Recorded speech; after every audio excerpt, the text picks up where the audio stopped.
Amante Padre Celestial, te damos las gracias porque tú eres digno de recibir la gloria y la reverencia.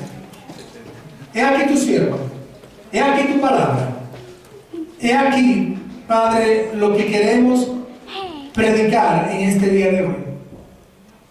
Lo predicamos esta mañana y ahora lo queremos predicar esta tarde. Recibe la gloria y recibe la honra, y que cualquiera que vea este video pueda ser bendecido también. No somos nadie, no tenemos nada que ofrecer, somos varos, lodo, y lo más valioso que tenemos es tu propio espíritu. En Cristo Jesús oramos, y su pueblo dice amén. Pueden tomar asiento, hermano.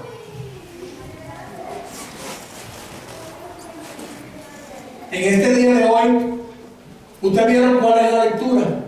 No quiero extenderme, quiero aprovechar el tiempo, quiero aprovechar el mensaje, y quiero que ustedes sean bendecidos en esto que vamos a estar predicando en el día de hoy. Tengo que reconocer a una hermanita en medio nuestro, que ella no sabía, después me enteré, que esta joven escribe los temas de los mensajes y se pone a apuntar lo que yo hablo durante el mensaje. Esa es nuestra hermana Edith, y es una bendición porque ella quiere aprender más del Señor y apunta lo que uno hace, y es una bendición de verdaderamente que se preocupe por la propia palabra de Dios, y eso va a traer bendición a su vida personal. Invito a todos a enfocarse en este mensaje, que es bien de bendición para todos. Amén.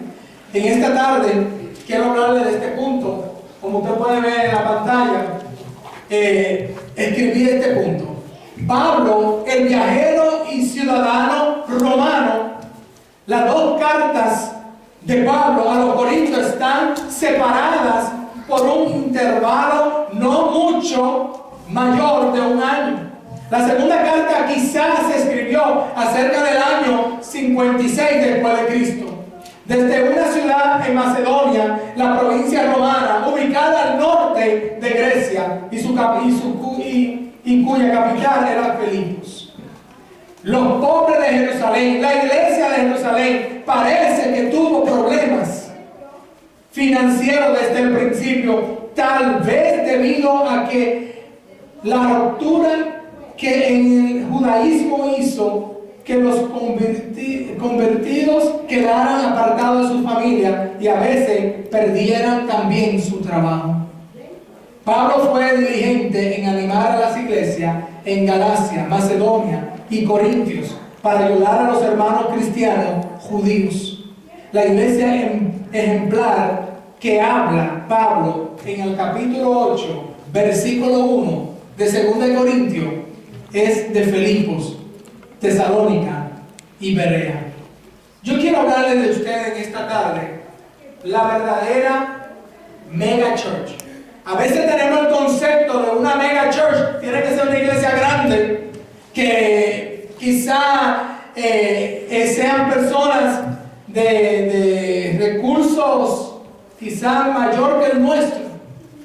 Y a veces tenemos el concepto de una mega church, que la iglesia tiene que ser de más de 5,000 personas en una iglesia.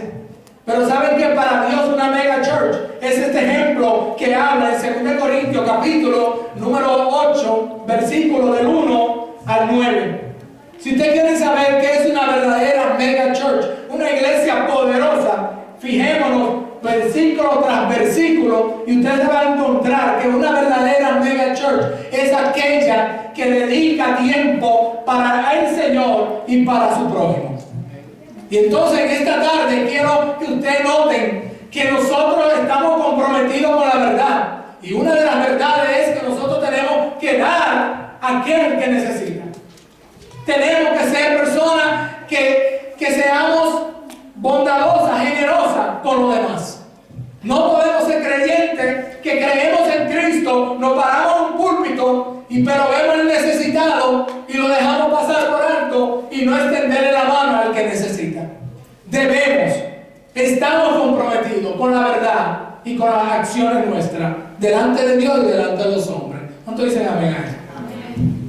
Miremos en la siguiente página. Miremos aquí el versículo número 2. Y vamos a estar moviéndonos de uno lado a otro. Quiero que ustedes noten bien lo que dice aquí al frente. Que en grande prueba de tribulación abundáis de gozo, y su profunda pobreza abundaron en riqueza de su generosidad. Aquí podemos ver algo que no queremos pasar por alto. Primero, ¿qué reinaba entre ellos? Reinaba tribulación. Go back again. Go back again. Thank you. ¿Qué reinaba entre ellos? Reinaba tribulación.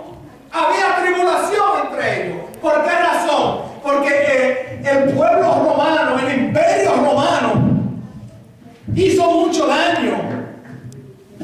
Hizo mucho daño a los pueblos para que se desarrollasen de la manera más prudente. Y aquello lo que hacía es que empobrecía a los demás para ir a mantenerse en el poder.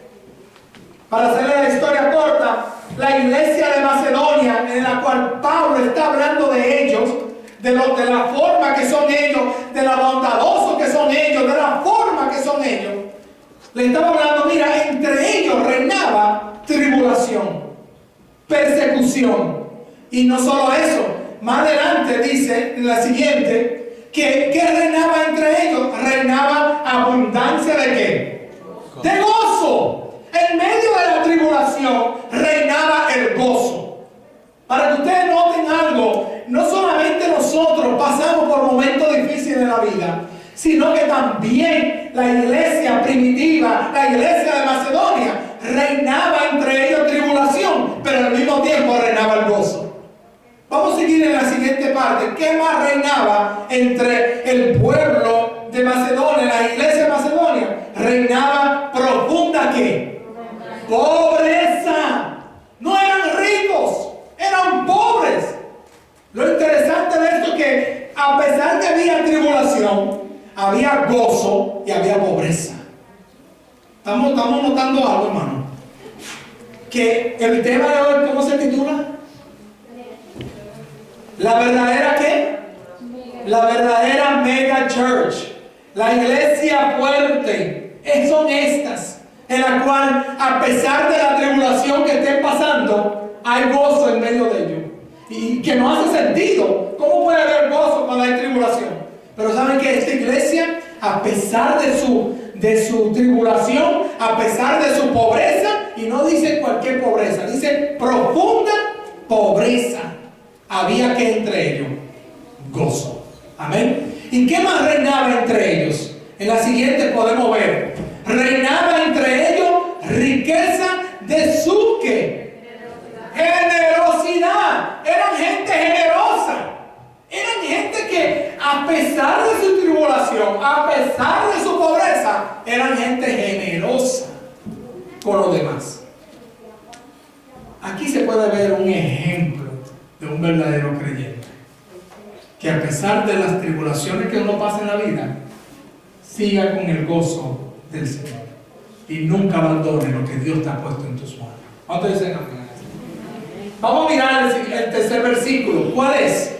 El tercer versículo dice arriba, pues doy testimonio de que con agrado han dado conforme a sus fuerzas y aún más allá de su fuerza, una actitud de voluntad, lo que significa.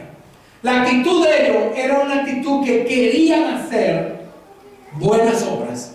De ellos salían la buena voluntad. Pablo no tenía que ir atrás de ellos buscando un voluntario.